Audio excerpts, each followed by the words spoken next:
तो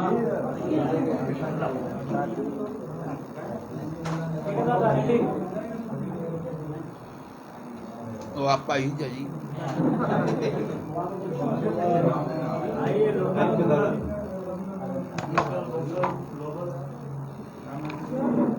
खातियानी में बहुत परेशान किए हुए हैं खातियानी में बहुत परेशान किए हुए हैं जगह जा चाहिए।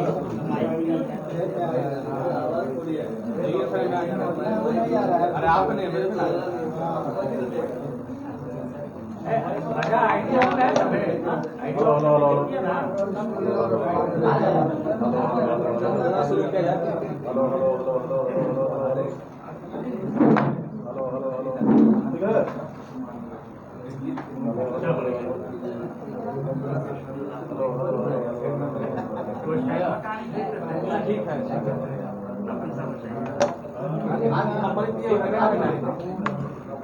ठीक है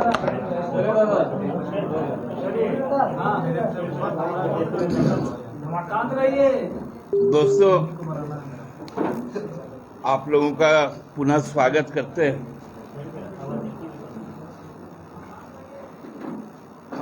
भारतीय जनता पार्टी के स्वयंभू नेता, स्वयंभू विधायक दल के नेता श्री बाबूलाल जी वर्तमान समय में कहां पर? विगत 2 दिनों से जब से मनरेगा मामले में ईडी का प्रकरण चल रहा है, तब से हमको लगता है भारतीय जनता पार्टी के 2 नेता श्री बाबूलाल मरांडी जी और श्री रघुवर दास जी दोनों कहीं गुम हो गए। ये बहुत हमारे लिए चिंता का विषय है, क्योंकि बाबूलाल जी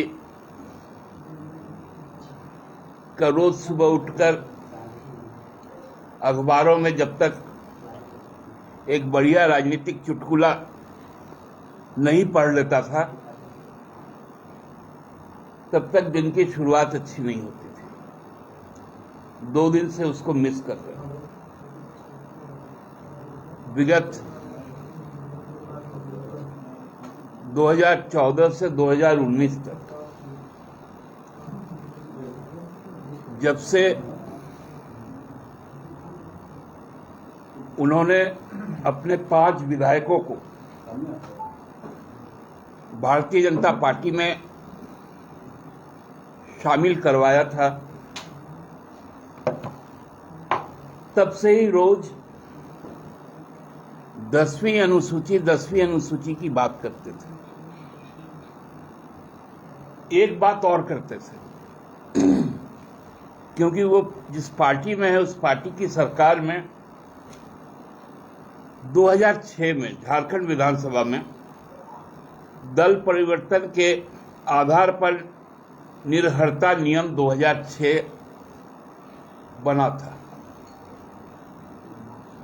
जो 10A का एक रीशेड्यूलिंग था। और आपको याद होगा कि इसी के तहत 11 एमएलए को 2009 में तत्कालीन स्पीकर आलमगीर आलम साहब ने दल बदल के मामले में उनकी सदस्यता खारिज की थी।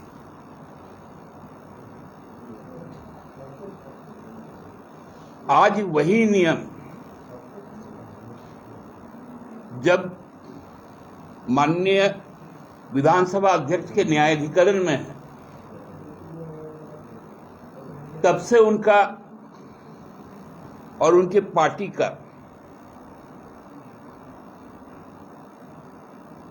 एक आक्रमण हो रहा है माननीय विधानसभा अध्यक्ष पर। संवैधानिक रूप से ये एक गलत परंपरा है, क्योंकि आसन हमेशा निष्पक्ष होता है। हम लोगों ने देखा है सदन के संचालन के समय में विपक्ष द्वारा जितनी बार संरक्षण मांगी जाती है, जितने समय तक बोलने की इच्छा प्रकट की जाती है, सत्ता पक्ष को दबाकर भी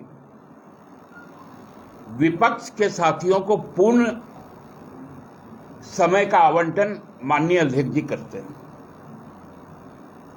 और ये करना भी चाहिए, क्योंकि सदन में विपक्ष यदि नहीं रहा तो सदन की कार्यवाही, लोक कल्याणकारी कार्य संपादित होने में शायद कहीं ना कहीं कुछ दिक्कतें आ सकती। तो माननीय आसन पे ही सवाल उठाना, हम देख रहे थे 2 दिन पहले झारखंड गमन के पूर्व, मैंने झारखंड से गमन के पूर्व उनका एक बहुत लंबा चौड़ा अखबारों में स्टेटमेंट आया था विधानसभा अध्यक्ष को लेकर। उस वक्त हम लोगों ने सोचा कि उस पर बताएंगे, लेकिन फिर तो उसके बाद दिन ही कुछ नई डेवलपमेंट हो गई थी,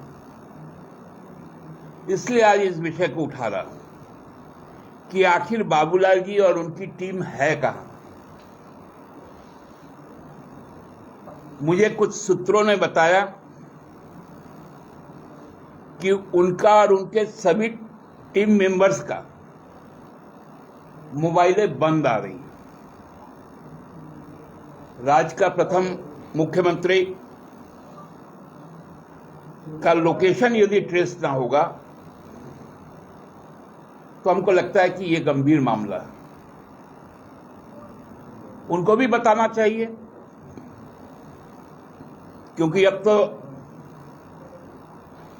हर जगह सोशल मीडिया उपलब्ध है, हर जगह डिजिटल प्लेटफॉर्म पर लोग उपलब्ध हैं।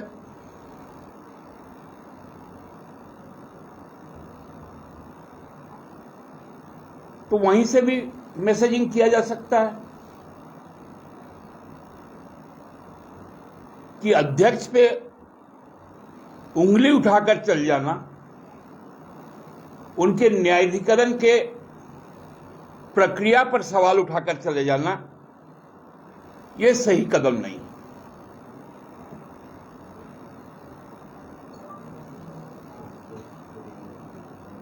हमको लगता है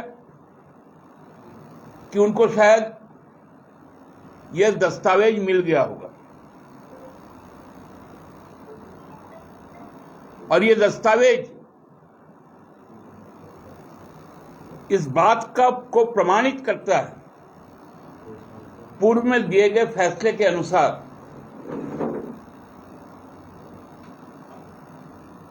कि बाबूलाल जी जिस झारखंड विकास मोर्चा चुनकर आए थे,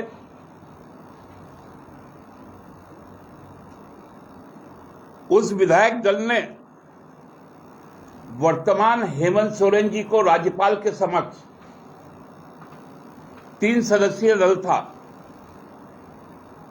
लिखित में समर्थन पत्र दिया था, बिना शर्त समर्थन।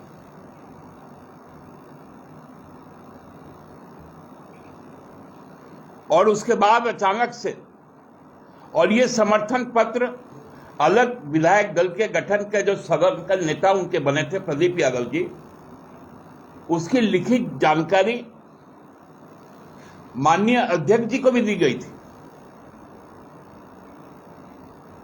उसी अनुसार उनकी बैठने की व्यवस्था भी हुई थी।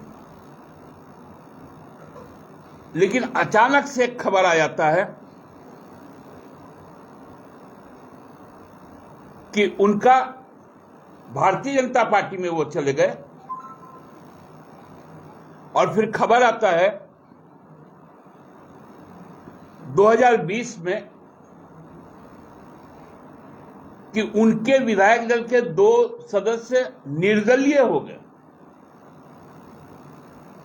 और ये भारतीय जनता पार्टी के दलीय हो गए जब इलेक्टोरल लिस्ट आता है राज्यसभा के चुनाव के समय।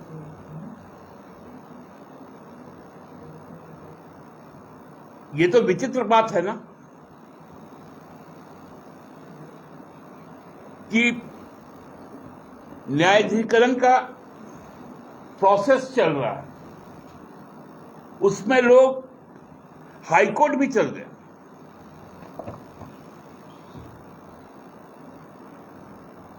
अध्यक्ष के फैसले के बाद आपको पसंद हो नापसंद हो, आपके पास पूरा अधिकार है कि आप कोर्ट का दरवाजा खटखटा सकते हैं, उनका संरक्षण ले सकते हैं। लेकिन इधर कार्रवाई शुरू होती है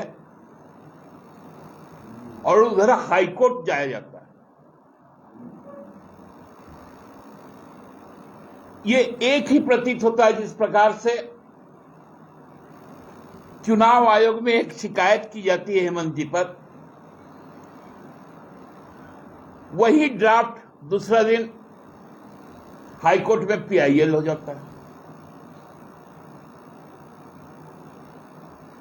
मतलब येन केन प्रकारेण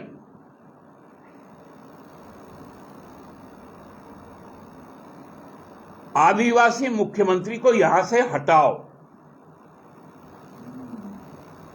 और उसके लिए बाबूलाल जी को ही यूज करो।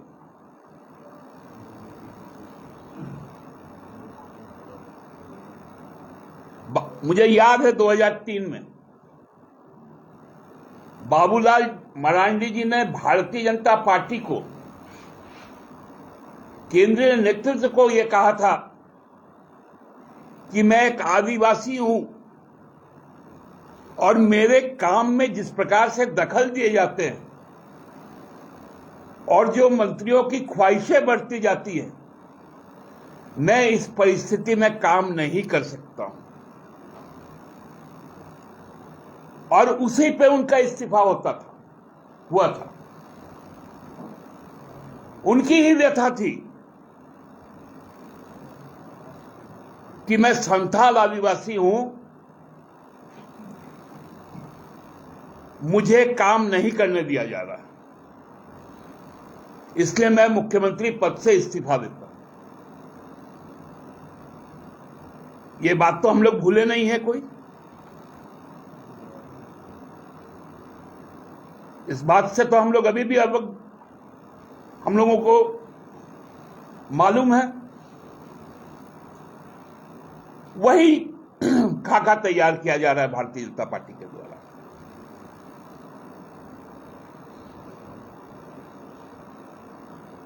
हमको लगता है माननीय अध्यक्ष जी पर सवाल उठाकर हम लोग भी विपक्ष में रहे हैं। 4.5 साल से ज्यादा अवधि तक 5 विधायकों का मामला तत्कालीन विधानसभा अध्यक्ष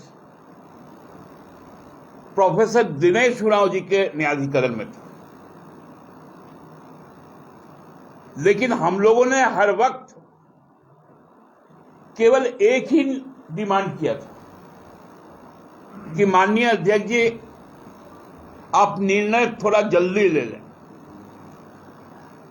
हमने न्यायाधिकरण पर किसी भी तरह का कोई प्रश्न चिन्ह खड़ा नहीं किया था, क्योंकि वो सदन के अभिभावक थे, सदन के संरक्षक थे। उनकी निष्पक्षता पर हमारा कोई डाउट नहीं था, कोई आशंका नहीं थी। यही बाबूलाल जी कोर्ट गए थे उस वक्त, हाई कोर्ट।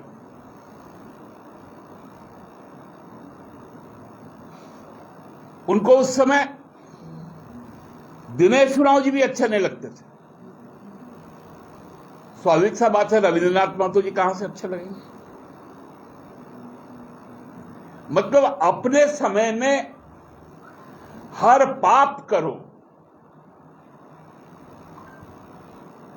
और जब पाला बदल लो तो उन पापों के बारे में सीधा सीधी बोल दो मुझे नहीं मालूम।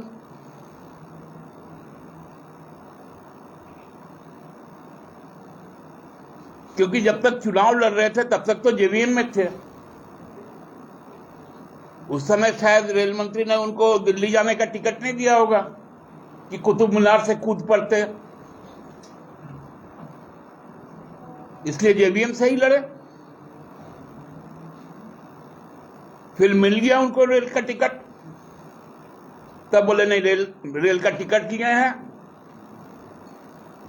तो हम श्यामा प्रसाद मुखर्जी मार्ग जाएंगे, दिल्ली तो जाएंगे, कुतुब मीनार नहीं जाएंगे। पंडित दीनदयाल उपाध्याय मार्ग जाएंगे, और वो वहां पर पहुंचे। इसलिए मेरी सलाह है उनसे